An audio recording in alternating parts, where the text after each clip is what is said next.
And I'd like to start with the autobiography, not a deep autobiography, but with the kind of succession of work that helps explain the connective tissue among the issues that I worked on.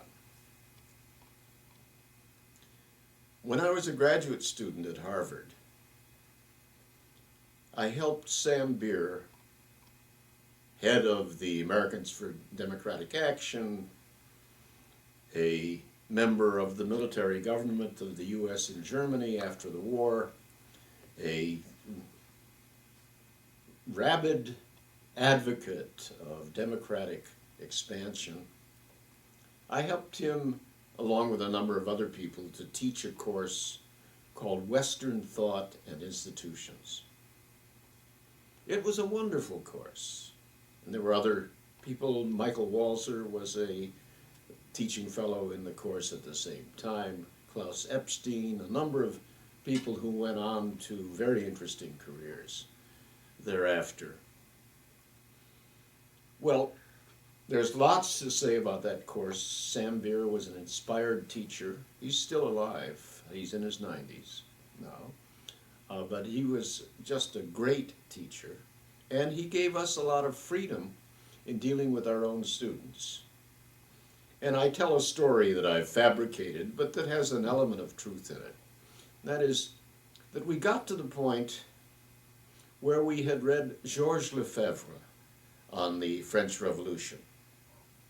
And Lefebvre's great book, 1789, portrays the revolution as a culmination of just about everybody's discontent with the old regime. And the story I tell about this is that one of my smart students, a Harvard undergraduate, said to me, as we were talking about Lefebvre, well, if everybody agreed that the old regime was so corrupt, how come there was this big counter-revolution in the west of France in 1793 and 94? And I said, that's a good question, and did my dissertation on the topic. And went off really having had no education in French history at all. In fact, not having liked history as an undergraduate because it seemed to me to be all maps and dates, so on.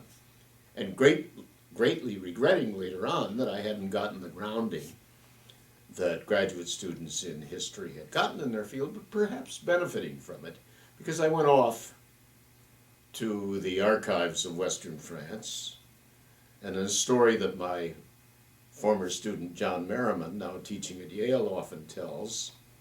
I went to the front desk and I said in French, "Show me a document." I had no idea what I was looking for, but I knew I had a series of questions about this counter-revolution that, in my story anyway, this student had set me off on a few years before.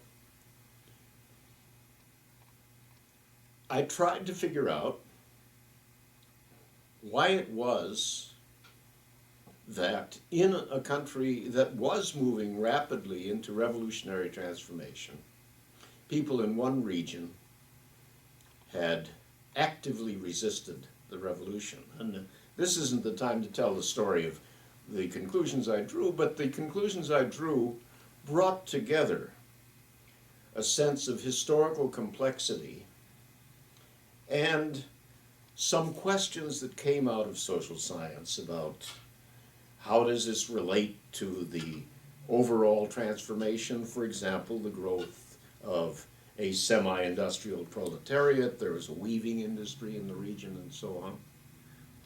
And eventually I struggled my way to an analysis which compared a couple of regions in Western France and tried to show that the response to the early revolution corresponded in an interesting way to the social structure on the ground, but it wasn't simply an automatic correspondence.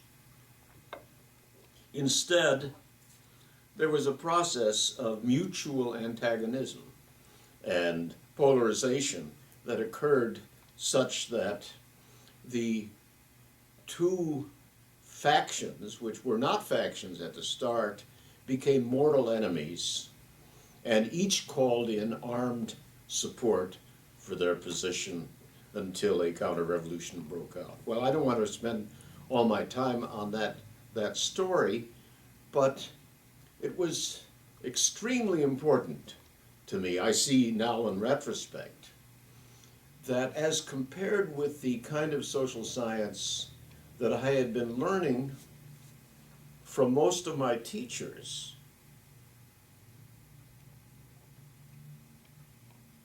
the process itself was the object that I should be explaining, rather than the comparative statics. Mm-hmm. I didn't have this language available at that time, but I realized that if I simply said, all right, it's sort of like rich people and poor people.